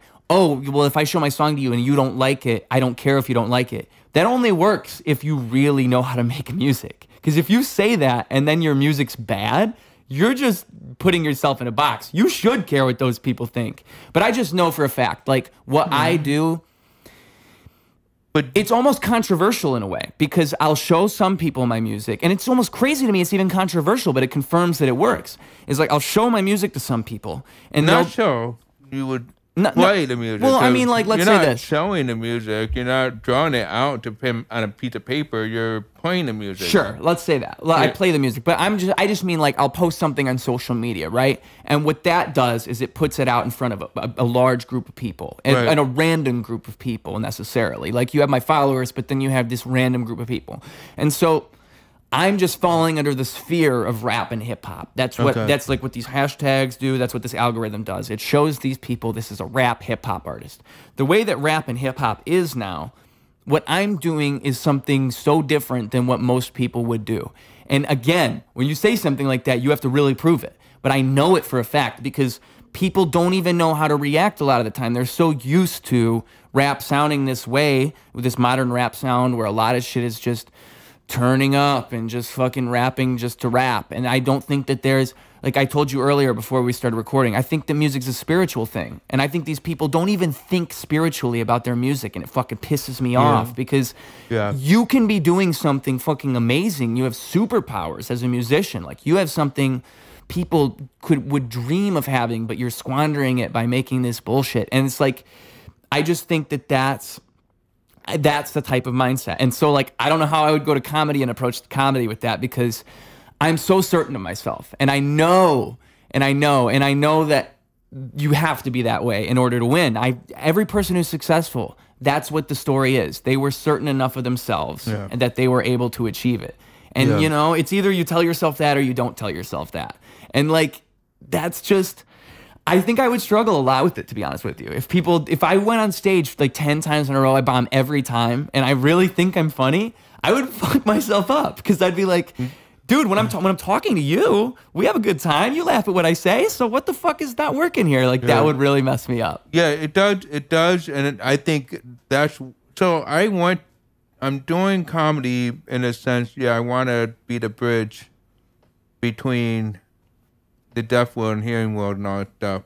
But I also want to witness able-bodied people fail. Yeah. It's like when black guys, they don't like white people, so they only fuck white women. You know, there's something about doing that. Wow, that explains all my acts. Okay, that makes sense. That's a real thing, dude. That's a real thing. It's almost like it's like I believe, and again, like, if everything's spiritual, be careful what you're saying here. I have to be honest. You have to be careful what you're saying. If everything's spiritual, dude, and everybody is their subconscious bleeding into the world, that's what you see when that happens. It's that someone has this, like, subconscious understanding of they have had this opinion manifest itself in what this other race is, to the point where they're they live it out in the real world in ways that they can't even explain to you. Like, that's why Kendrick Lamar, actually, he said that on his new album. He said something about, like, how he came to this realization, like, but it's Kendrick Lamar, so he says it way more poetically than I'm saying it now. But it's just, that's real. Don't do him disservice. Say exactly what he said. Yeah, right. Every word verbatim. Just like the white girl that was at his concert once. Do you remember that one? There was a white girl on stage at a Kendrick concert who said the N-word, and the audience turned on her. They turned on her good. And, you know, that's a controversial topic, too. Like, do you, as a white guy, if you're rapping the lyrics, do you say the word? I don't know. I really don't know what to tell you. You got to be careful. Would you be upset if the sign language interpreter finger spelling the N-word? No. My personal opinion is I don't give a fuck what you say as long as I know what you mean. If I know what you mean... Thank you. Because right now at the closed caption, they censor all that stuff. That's a shame, because then the deaf people are kind of confused, I bet. Well, we can spell. Yeah, but they're censoring it. So it's not really. Yes and no. Yeah. But we get it. Yeah. But it's kind of like, you know, if you were okay with saying it, you might as well write it down. Yeah. You know? Yeah. That's my philosophy. Yes, but I feel like if you're okay... Yeah, no, wow, we want to scam people somehow. We don't want to write down the scam, we want to say the scam. So do you want to buy some Louis Mount for me and shit like that? I think it's all about context, you know? Like, it's all about why you're saying the words you're saying. I think people get so lost in these stupid things where it's like, most people aren't even that bad. Most people really are, and most people don't mean malintent. It's just things get miscommunicated and things get misconstrued, and people get taught the wrong things. And like, if you can get to the heart of who they are and what they're saying, almost always it's not this evil monster that you've created in your head. And so when we assume that this person's racist and they hate all these people because they say a certain thing, I just feel like you're never going to get to the bottom of things that way. I wish people were more open-minded. I really do. Because I'm not saying, like, let everybody say whatever they want. I'm just saying, like, most people they're not trying to hurt you. Okay, you know, okay, I'm going to tell you a story. I'm probably going to get in trouble for this. So basically, I had a sign language interpreter that did not know the sign for oi and used the N-word. Yeah. Okay, during class. And I'm kind of going, hey, don't use that sign, please. It's not what you think it is. And he goes, what do you mean? So I said, it means the N-word. And he goes, what do you mean the N-word? And I go, it means the N-word. And he goes, spell it out. So I fucking spelled out to a certain point, okay? Yeah. And then he filled in the blank, and he says that I'm being racist, okay? The dude black, okay? And I'm like, no, you are just not good at signing. You misunderstood me. And no, so basically, he filed a complaint with the school, and then we had a meeting. And it was revealed that the school hired him. He doesn't even have the license to be a sign language interpreter. Oh, man. Oh, no. Like, yeah, I know. I don't have the certification, so what's the problem? This guy's over here This is the goddamn problem. putting out racial slurs. Doesn't even realize. That is hilarious. When I was in elementary school, it was the kindergarten, and it's another thing I'll never forget, just because how peculiar the experience was in my mind. I remember there's a girl sitting across from me, and I had just learned how to lift up my middle finger by itself, and I thought that was a talent. I thought, like, because when I was Italian. a talent. Okay, like I thought you said that was Italian. I'm like, you know, when you eat spaghetti, you raise your middle finger. So it's so funny because I remember the morning before, or the day before, I'm just sitting in my bedroom. I'm like putting up my middle finger. I'm like, oh, cool. My hands must be flexible. And so hey, listen up, lady. The hands are very flexible. So I say to this girl sitting across from me, I say, hey, look. Oh, shit, this is getting worse. Say, hey, look what I can do. And I flip her off. And then she goes, and runs and tells the teacher. And I'm so confused. I'm like, what just happened? Is she upset by something I did? It must be the middle finger thing. And that was how I learned what flipping people off was. Wow. So, you know, yeah, that's a very similar to your story, except I didn't have a license I was supposed to have. Well, not only that, you knew the difference between OE and the N-word. That's yeah, there's that. I just, what was I going to say about all that? So I just feel like what happens with the black guys only wanting to fuck white girls, or like whatever that is. I think your subconscious. I think there's people like Freud and people like I forget, Carl Jung. Carl Jung. I highly recommend looking into Carl Jung for anybody, because what he does is he's one of the few, I want to say, psychoanalysts who really break... You want to say... Because I don't want to get the phrase wrong. I think that's what he does. Okay. Because I don't think it's a psychologist. I think it's a psychoanalyst. And so what these people do is they study the way that your subconscious influences reality. And like the main ways you can do that is through dreams, or through the way that people interpret things. It's like why therapy is interesting, because a lot of what you're doing is you're allowing the person to speak, and through their speaking and just giving them the right bits of information, they're able to come to their own realizations themselves. And it's like through your dreams, I think what your brain is doing is your brain is trying to tell you things in this subconscious way that you need to go and then interpret, because it's beyond your understanding. It's almost like, it reminds me of psychedelic experiences and why these are so profound. It's because your brain is doing things you can't even naturally imagine. Your brain just happens to be able to do that. And that's just something for you to think about. It's like DMT. Okay. When people have crazy DMT experiences, or ayahuasca, you know, these extreme psychedelics. What DMT? What a DMT? Oh, wow. DMT is a substance where people take it I think that it's generally smoked. I think it's like, and it's super concentrated. You think I'm asking what it is, and you're like, well, I think it's this. Because I've heard of other ways people ingest it. Like, I think I've heard people have drank it. I've heard they made vapes, which is nuts. Okay. But you smoke it, it's super duper strong. The first hit, you're kind of like, whoa, whoa, whoa, whoa, whoa, whoa, whoa. Second hit, whoa, whoa, whoa, whoa. Third hit, you're out.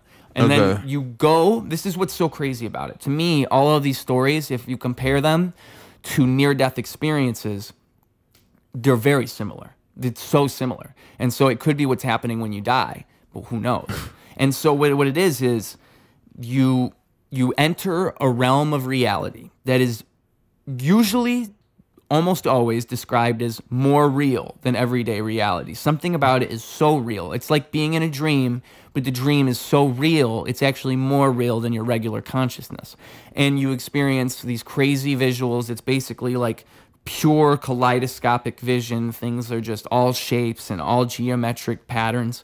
And then another thing that's commonly described for some reason is some type of creature approaches you, and it's described as different things for different people. Some say it's Terrence McKenna, who I told you about before. He says machine elves. He described them as machine elves because they were like elves but like machines. That's just what he saw. Some people see snakes. Some people see other things. They come up to you and they tell you something. They communicate something to you that is just a universal truth that you understand, and it's almost like it makes you understand everything. You just get it now, and then you come out of the experience. And you don't fully remember what they told you, but you remember the essence of it. And to me, that's so similar to what you describe when you describe a vivid dream. It's so similar to when you hear a near-death experience. It's like people transcend out of their body and go to this place. And what the fuck does that say about consciousness and the way that we think about everything? So do you think MAGA supporters should be taking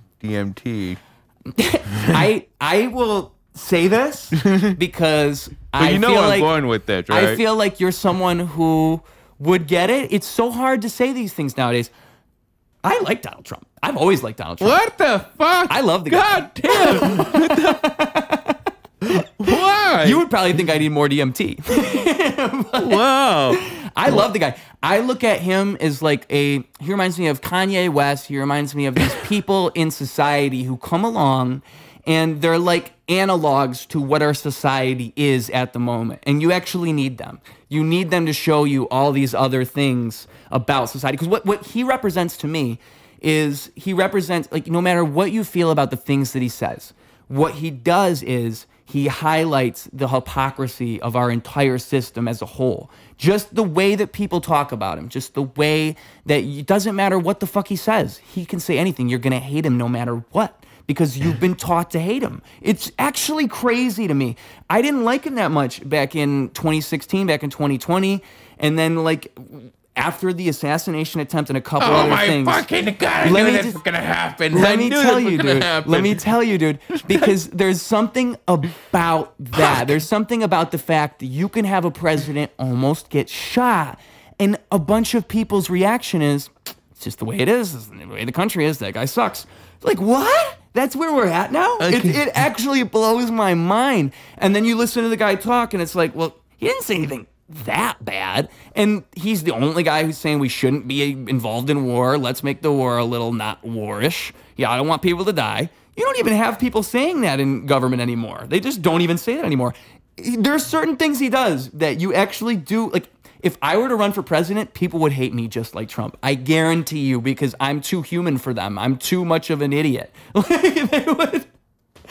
Well, okay. I think I veered into the wrong path, and I'm sorry for doing that to you. I don't care. I'm happy to say these things. I try not to even say. You can't even get political with people, because the problem is, if I say I like Trump, now everything I say becomes Trump supporter, MAGA Republican. You know. What's important to me is that I commend you for being able to say that, and that's fine.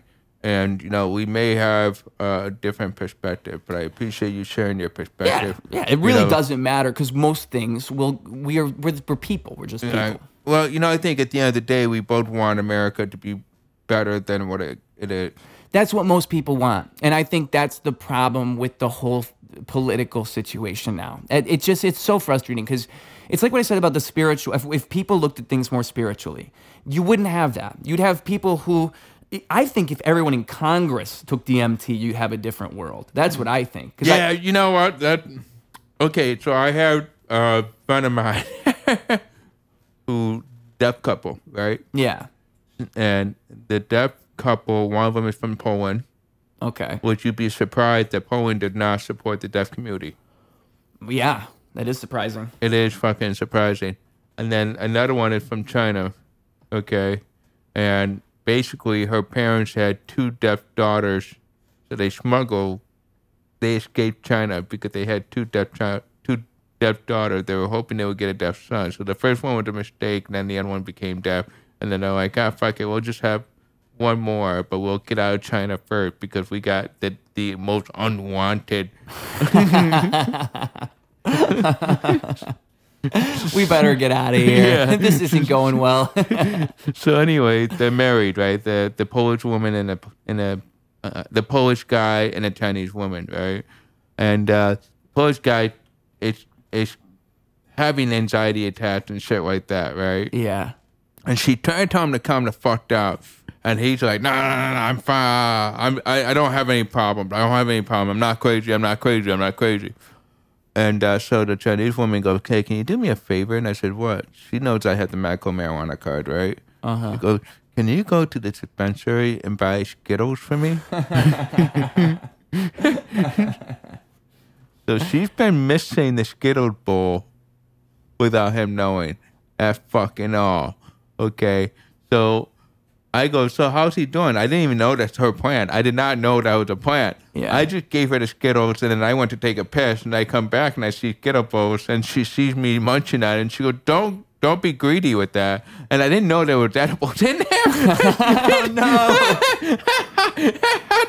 And so I'm like, hey, how's he been doing? And she goes, oh, some days I wait a little bit and I keep encouraging him to eat the Skittles. Until my head, and I'm like, oh, fuck. You put edibles in there? Yeah. What the fuck? That is hilarious.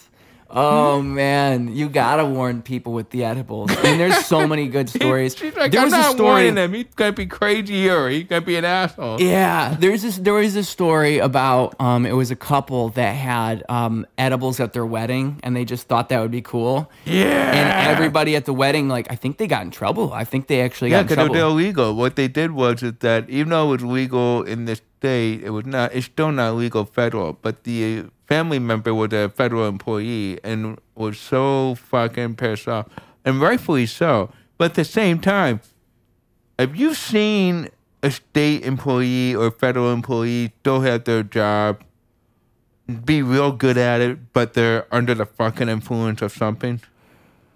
I'm sure that happens. Okay, dude, ride the CTA. There's certain route on the CTA that you know for sure that the bus driver is an alcoholic.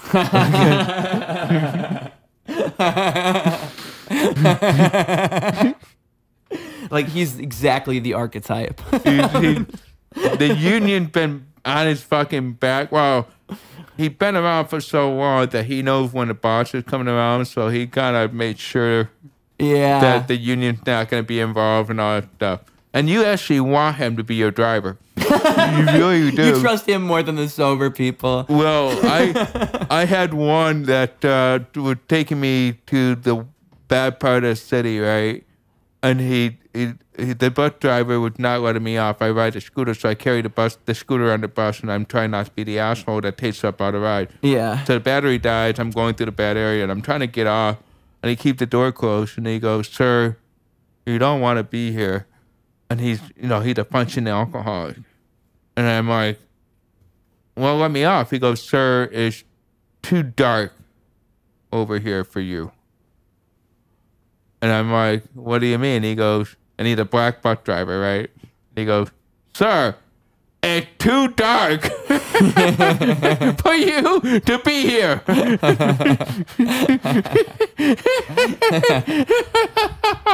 You might as well have just started pointing at his face. Well, no. What happened was I look over. I thought he was talking about black people in the neighborhood. No, he was talking about the undercover cars over there. Really? And I reeked the fucking weed. So I was suspicious, and he was trying to save my ass. And he's like, sir, no.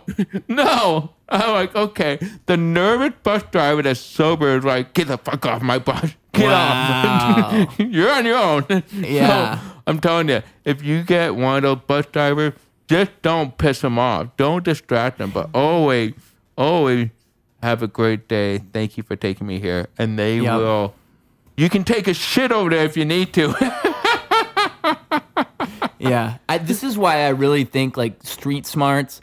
I just like people who are, because it's the same thing where it's like you're more in touch with that human part of yourself. People from the streets or people from interesting situations. Did you just say I'm from the street? Well, what I mean is like people with different, like with actual life experience. Because I think if you grow up in a sheltered way, you don't see too much of that. You don't figure these things out. But like, of course, you're cool to that guy. He's cool to you. Yeah. That's the relationship. That's how it works. I like the word that you use. The word you use, shelter, right? Yes.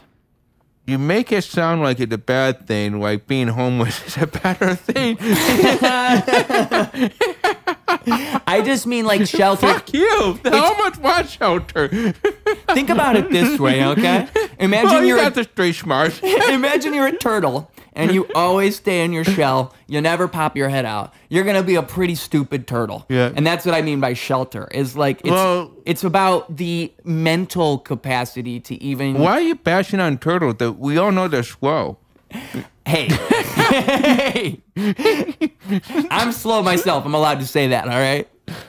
So, okay, I could keep going, but I do have a time constraint. Ruse has a real job, sadly. If you guys really like what I do, please, dear God, support what I do. I got Patreon. I got all that good stuff. Even just, you know what? I should start making real T-shirts. I'll make shirts. You heard it here first, folks.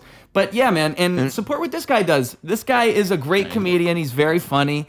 And I just, to be honest, I just love you as a person. You're a great guy, and so I hope people support you. Because yeah, dude, you would not believe how supportive people have been. And then I have to take down notes when they don't show up in my shows and be like, listen, I had to hear your support. So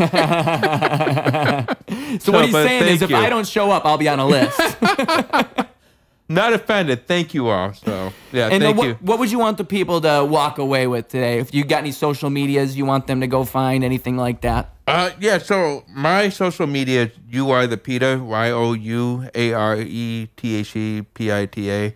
I want them to walk away knowing that they have any questions, not necessarily comment, but they just want to talk. I'm all for it. I think that's the best way that people can support each other. Is really having a conversation. So I'm here for a conversation anytime. So all right, and that means he'll be joining us again sometime soon.